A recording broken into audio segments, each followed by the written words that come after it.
En fait, je faisais des recherches. Au début, c'était par rapport au graphisme et aux ornements qui se trouvaient dans les livres coraniques.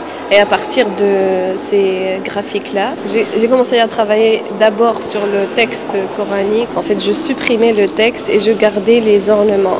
Et après, je faisais poser des personnages qui se couvrent tous la tête. Il y a des gens qui voient que je travaille sur la femme, il y a des gens qui voient que je travaille sur la religion, et ça, c'est toujours intéressant.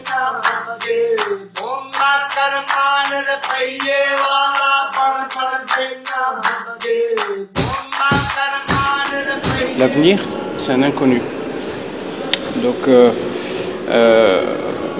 quand on arrive dans un autre pays ou dans une autre culture, on n'a pas vraiment une idée fixe de ce qui nous attend. C'est un peu l'idée aussi de l'effacement, la disparition du trait. En fait, c'est une histoire. Donc, il commence par les embarcations,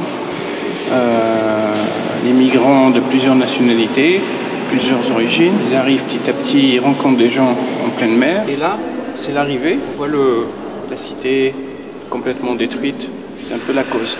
Donc c'est soit ça le départ, soit un autre. C'est une boucle.